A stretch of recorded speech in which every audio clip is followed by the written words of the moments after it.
Hi friends, welcome back to my channel NCC Gyan, a complete guide for your A, B and C certificate exam.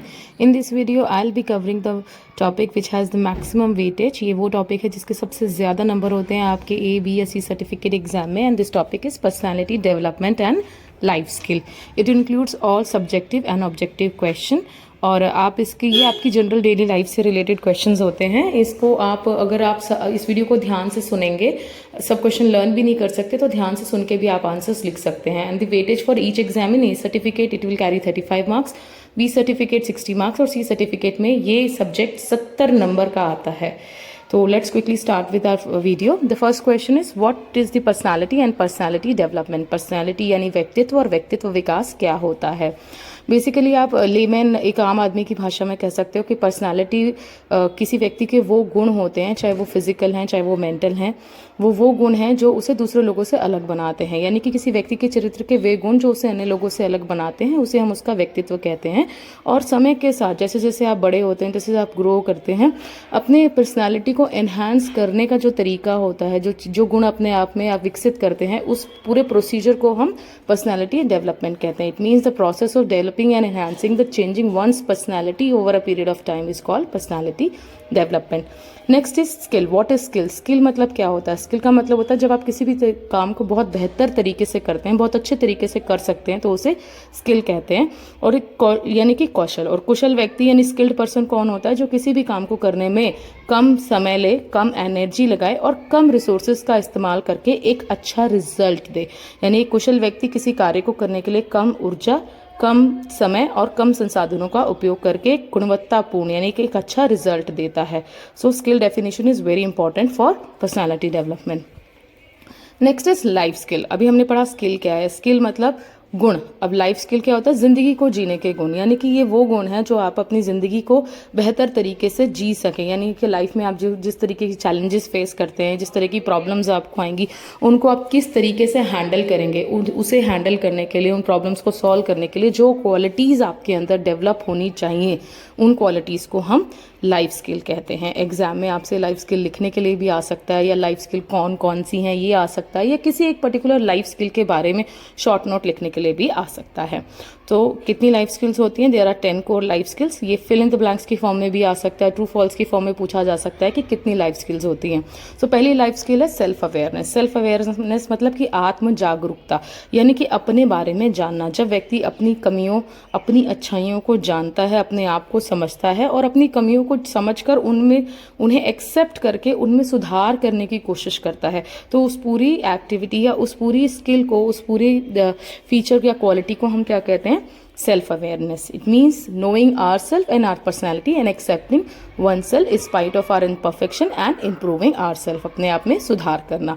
Next core life skill है empathy. Empathy क्या होता है, आप लोगों ने generally सुना होगा सिंपथी। सिंपथी मीन्स किसी के प्रति दया का भाव रखना, है ना, सहानुभूति रखना। इम्पैथी इज समानुभूति यानी किसी को, अपने आप को किसी दूसरे की जगह पर रखकर उसकी समस्या को समझना, वो ही इम्पैथी होता है। Basically it is the ability to imagine what life is like for another person, जिसको आप कई बार इंग्लिश में कहते हैं कि पुटिंग ऑन अदर शूज, यानी कि दूसरे की जगह पर खड़े होकर उसकी प्रॉब्लम्स को समझना, उसको सॉल्व करने की कोशिश करना, या उसके विचारों को उसकी तरह से समझने की पूरी कोशिश करने को हम एम्पैथी कहते हैं।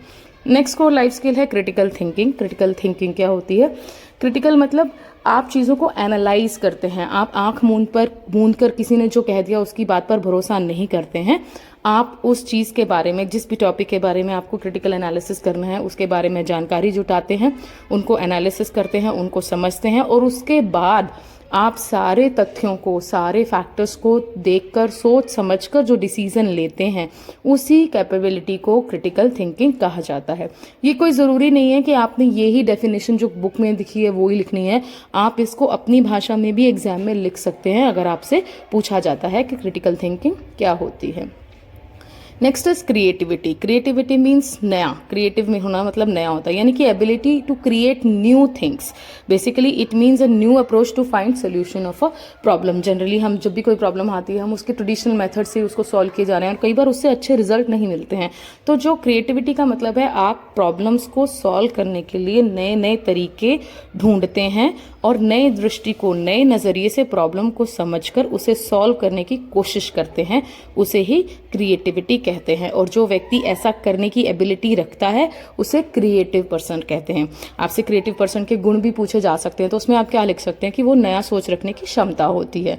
नेक्स्ट कोर लाइफ स्किल है डिसीजन मेकिंग, यानी कि निर्णय लेने की क्षमता। ये बहुत कुछ क्रिटिकल थिंकिंग से रिलेटेड है। आप क्रिटिकल थिंकिंग में आप चीज़ों को एनालाइज करते हैं, सोचते हैं, और जब ये सब करने के बाद आप एक डिसीजन लेते हैं और उस डिसीजन पर टिके रहने की, उस डिसीजन को आप किसी दूसरे से इन्फ्लुएंस होकर नहीं बदलते हैं, उसी फैसले को ही डिसीजन मेकिंग कहते हैं। नेक्स्ट कोर लाइफ स्किल है प्रॉब्लम सॉल्विंग, यानी प्रॉब्लम को सॉल्व करना, यानी कि कोई भी समस्या है उसको पहचानना, उससे जुड़े लोगों का उस पर क्या असर पड़ेगा, आपके डिसीजन का क्या असर पड़ेगा, उन कारणों को भी पहचानना। उन सब चीज़ों को पहचानने के बाद उस प्रॉब्लम का एक आप कह सकते हैं बहुत ही बेहतर सॉल्यूशन ढूंढने की कला को हम प्रॉब्लम सॉल्विंग स्किल कहते हैं। It is the process of identifying an existing problem, determining its root cause कि इसका कारण क्या है उस प्रॉब्लम का, and deciding the best solution to it is called the problem solving. Next is interpersonal relationship. Next seventh core life skill है आप पारस्परिक संबंध, यानी कि आप जिस जिंदगी को जी रहे हैं उसमें आपके दोस्तों के साथ, आपके परिवार के साथ, आपके काम करने वाले साथियों, सहकर्मियों के साथ, पढ़ने वाले सहपाठियों के साथ आपके संबंध किस तरीके के हैं। अगर वो सही नहीं है तो उसमें क्या प्रॉब्लम्स हैं उनको पहचानना और उनको ठीक करने की कोशिश करना, ताकि आप एक अच्छा जीवन जी पाएं। तो interpersonal relationship is very important to live a full happily and social life. So अपने रिश्तों को सुधारने पर काम करने की कला को हम इंटरपर्सनल रिलेशनशिप कहते हैं। इसका मतलब किसी मौजूदा समस्या, रिश्तों में जो मौजूदा समस्या है उसे पहचान करें, उसके कारण को पहचानें, उसे सुधार करें और एक दूसरे के साथ अपने रिश्तों को बहुत बेहतर लेवल पर लेकर जाएं। नेक्स्ट है communication. This is the very important life skill. इसमें आपसे कम्युनिकेशन से जुड़े काफ़ी तरह के क्वेश्चंस पूछे जाते हैं एग्जाम्स में। तो कम्युनिकेशन का मतलब होता है कि you are exchanging your thoughts and idea, अपने विचारों को किसी दूसरे व्यक्ति को व्यक्त करना ही क्या कहलाता है, कम्युनिकेशन। और इसका अर्थ क्या है, आप किस तरीके का होता है, ये वर्बल होता है या नॉन वर्बल होता है। वर्बल मीन्स आप बोलकर कम्युनिकेट करते हैं, एंड नॉन वर्बल मीन्स आप लिखकर, जैसे आज की डेट में ईमेल किए जाते हैं, व्हाट्सअप किए जाते हैं, मैसेजिंग की जाती है, उसे हम वर्बल और नॉन वर्बल कहते हैं। और एक और इफेक्टिव कम्युनिकेशन है विच इज लिसनिंग। लिसनिंग मतलब आप चीज़ों को सुनते हैं। तो आप सोच सकते हैं कि किस तरह का एग्जाम्पल हो सकता है लिसनिंग के लिए। If you can't think the listening is की रेडियो, आप देख सकते हैं रेडियो क्या है, वो एक तरफा कम्युनिकेशन है। टेलीविजन क्या है, एक तरफा कम्युनिकेशन है। आप उसमें इंफॉर्मेशन को सुनते हैं, एनालाइज करते हैं, आप उनसे बात नहीं कर सकते पर फिर भी कम्युनिकेशन तो हो रहा है, तो that is listening way of communication. तो communication means exchange of ideas. कितनी तरह का होता है, वर्बल और नॉन वर्बल एंड लिसनिंग। और इसके जितने भी एग्जाम में आपसे इसके तरीके पूछे जा सकते हैं, इसकी डेफिनेशन पूछी जा सकती है। पूछा जा सकता है कि किसी एक पर, जैसे वर्बल तरीके कौन कौन से हैं, तो आप बोल सकते हैं कि फ़ोन करना, बात करना, ठीक है। नॉन वर्बल में आप लिख सकते हैं messaging, WhatsApp, email. Next is 3 ways of communication, यानी कि संचार, यानी कम्युनिकेट करने के कितने तरीके होते हैं। तो देयर आर 3। पहला तरीका है एग्रेसिव, मतलब कि आक्रामक। ये वो लोग होते हैं जो कम्युनिकेट करते हुए, किसी से बात करते हुए हमेशा गुस्से में ही बात करते हैं। They have a close mind and poor listener, वो दूसरे की बात सुनना पसंद नहीं करते। This is aggressive way of communication. और ये एक अच्छा वे ऑफ कम्युनिकेशन नहीं माना जाता है, क्योंकि इसमें सामने वाला आपकी बात को बहुत इंटरेस्ट लेकर नहीं सुनता है। Next is passive way of communication. ये वो कम्युनिकेशन है जिसमें व्यक्ति अपनी बातों को ठीक तरीके से दूसरे के सामने व्यक्त ही नहीं करता, वो बताना ही नहीं चाहता है कि वो क्या सोचता है। तो this is passive way of communication. Again this is not a good style और good way of communication. Next is assertive way of communication. Assertive means किसी तरीके को अधिकार पूर्वक, यानी बड़े ही इम्पैक्टफुल तरीके से अपनी बात को कहना, ठीक है, ताकि सामने वाला उसे माने, वो आपकी वैल्यू को, आपके विचारों को वैल्यूएबल समझे और उनको माने। ठीक है। तो ये होता है असर्टिव वे ऑफ कम्युनिकेशन। तो इन तीनों कम्युनिकेशन में सबसे बेहतर कम्युनिकेशन का जो वे है, जो तरीका है, वो होता है असर्टिव वे ऑफ कम्युनिकेशन, यानी अपनी बात को इस तरीके से कहना कि सामने वाला उस बात को वैल्यूएबल समझे और उसको माने, और अपने जो उसके जो सामने वाले के विचार है वो उनको व्यक्त करना आपके सामने चाहे। ऐसा नहीं होता कि वन वे कम्युनिकेशन हो, आप ही अपनी बात बोले जा रहे हैं अधिकार पूर्वक और वो सामने वाला सुना जा रहा है। नहीं, assertive way of communication means आप भी अपनी बात कह रहे हैं, आप भी अपने जो थॉट्स और जो वैल्यूज़ हैं, जो भी आप सोचते हैं उसके बारे में सामने वाले से बात करें और सामने वाला उन्हें समझ रहा है और उसके बाद वो अपने विचारों को भी आपके साथ साझा करता है, अपने विचार भी आपके साथ बांटता है। तो ये क्या होता है, असर्टिव वे ऑफ कम्युनिकेशन। तो आप समझ गए, तीन है, aggressive, passive, assertive, and the best way of communication is assertive way of communication. Next core life skill के कम्युनिकेशन से रिलेटेड जो क्वेश्चन है वो आ जाता है कि कॉमन बैरियर्स, एक इफेक्टिव कम्युनिकेशन। आपने पढ़ लिया कम्युनिकेशन क्या है, इसके तरीके क्या हैं, है ना। अब क्या है कि क्या बाधाएं हैं, क्यों कम्युनिकेशन इफेक्टिव नहीं हो पाता। तो पहली बाधा है लिसनिंग बैरियर, यानी कि सामने वाला जो बात कह रहा है उसकी वॉल्यूम अच्छी नहीं है। अगर आप पब्लिक स्पीकिंग में हैं तो माइक नहीं लगा है, आपके पास तक आवाज़ नहीं पहुंच रही है, आपको सुनाई नहीं दे रहा है, फ़ोन पे बात कर रहे हैं तो नेटवर्क नहीं है। तो ये सब क्या है, लिसनिंग बैरियर। नेक्स्ट है बैरियर वाइल स्पीकिंग, बोल रहे हैं आप साफ नहीं बोल रहे हैं, वही फ़ोन पे बात करें तो नेटवर्क नहीं है, माइक नहीं लगा है, तो बैरियर वाइल स्पीकिंग। अगर वो बोलने वाले की तरफ से बैरियर है तो वाइल स्पीकिंग, लिसनिंग सुनने वाले की तरफ से बैरियर है तो लिसनिंग बैरियर। नेक्स्ट है other barriers. Other barriers means language, आपकी भाषा अलग है, आप एक दूसरे की भाषा नहीं समझते तो भी आप थॉट एंड एक्सचेंज नहीं समझ पाएंगे। यूज़ ऑफ नेगेटिव वर्ड्स, आप गलत शब्दों का इस्तेमाल करेंगे तो कोई आपकी बात सुनना नहीं चाहेगा। और अजम्पशन मीन्स पहले से ही चीज़ों के बारे में सोच लेना। नेक्स्ट है कि अगर ये जो अभी आपने देखा इफेक्टिव कम्युनिकेशन के बाद है, अभी हमने पढ़ी कि क्या प्रॉब्लम्स आती है। नेक्स्ट है इन प्रॉब्लम्स को कम करने के क्या तरीके हैं, यानी कि कम्युनिकेशन गैप को कैसे कम किया जा सकता है। तो पहला है कि जो भी आप बोल रहे हैं वो उसका एक पर्पस होना चाहिए और वो स्पेसिफिक होने चाहिए, उसका कुछ एम होना चाहिए बात करने का। दूसरा, सामने वाला अगर आपको कुछ सुझाव दे रहा है तो आप उस सुझावों को सुने। देन सेंस ऑफ ह्यूमर, यानी कि आप बहुत सीरियस होकर हमेशा बात करेंगे तो लोग आपकी बात को सोचेंगे कि तो हमेशा ही बहुत सीरियसली बात करता है, तो शायद वो आपकी बात को कम सुनना पसंद करेगी। तो ह्यूमर आपकी बात कम्युनिकेशन में होना चाहिए। हैव एम्पैथी, यानी कि समानुभूति, सामने वाले को भी उसी तरीके से समझिए। आपको अपनी बात कहनी तो सामने वाले को अपनी बात कहनी हो सकती है। Then observe the body language, सामने वाले की बॉडी लैंग्वेज समझिए कि वो आपको इग्नोर कर रहा है या वो आपकी बात में इंटरेस्ट ले रहा है। Then do not underestimate others. Next, do not underestimate others, यानी कि आप दूसरों की एक तो उनकी क्षमता को कम नहीं रखें, और नेक्स्ट है कि आप दूसरों की जो सामने वाला बोल रहा है उसकी बात को भी वैल्यू करके, अगर उस प्लानिंग में जो आप उससे मोटिवेट शेयर कर रहे हैं उसमें आप प्लानिंग में चेंज करने की, अपने प्लान में चेंज करने की ऑप्शंस रखें।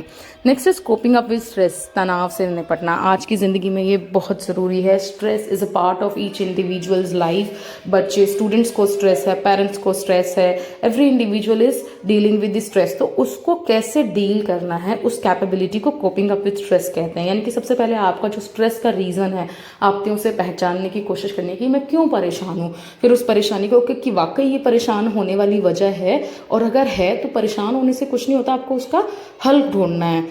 और हल ढूंढने के साथ साथ आपको क्या करना है, उस स्ट्रेस से रिलैक्स होना है। रिलैक्स होने के लिए आप जो भी आपकी हॉबीज़ हैं उस पर काम करिए। अगर आपको म्यूज़िक सुनना पसंद है तो म्यूज़िक सुनिए, किसी दोस्त से आप बात करके बेहतर महसूस करते हैं तो उससे बात करिए। तो जब आपसे कोपिंग अप विद स्ट्रेस के बारे में क्वेश्चन आता है तो you can write it in your own words, no need to write what is being given in the video और what is being given in books. You can write as per your experience.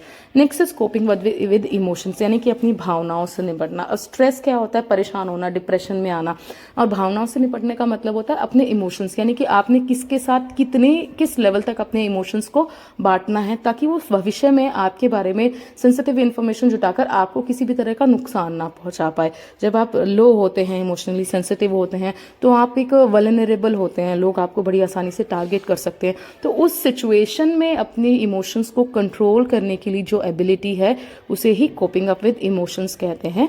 अपनी problems को पहचानना और अपने आप को शारीरिक और भावनात्मक रूप से आप कैसे सही रख सकते हैं, कैसे खुश रख सकते हैं, अपने इमोशंस को इस लेवल पे कंट्रोल करना कि वो आपकी डेली लाइफ को अफेक्ट ना करें। तो उसी को हम कोपिंग अप विद इमोशंस कैसे कहते हैं। तो there are 10 core life skill जो हमने इस टॉपिक में पढ़े। Self awareness, empathy, critical thinking, creative thinking, decision making, problem solving skill, interpersonal relationship, effective communication, coping up with emotions and coping up with stress. आपसे exam में इन 10 core skill life के बारे में लिखने के लिए कहा जा सकता है, या किसी एक पर्टिकुलर कोर लाइफ स्किल पर शॉर्ट नोट लिखने के लिए आ सकता है, फिल इन द ब्लैंक्स की फॉर्म में आ सकता है, या ऐसे आ सकता है कि क्या ये एक लाइफ स्किल है, या पहचानिए कि क्या ये एक लाइफ स्किल है या नहीं, तो ट्रू एंड फॉल्स की फॉर्म में आ सकता है। तो this topic has the maximum weightage and I already told you it is not mandatory to write what is given in book. You can write in your own words but the concept should be right. आप ऐसा नहीं कर सकते कि communication में आपने critical thinking के बारे में लिख दिया, वो उल्टा पुल्टा नहीं लिखना है। आप जो टॉपिक लिख रहे हैं, वो जो भी लाइंस आप लिख रहे हैं, वो उस पर्टिकुलर टॉपिक से जुड़ी हुई होनी चाहिए। Thank you for watching this video. I hope this video has clear all your doubts regarding this PDLS topic. Please subscribe the channel and share this video with your friends so that they can also score good marks. Thank you.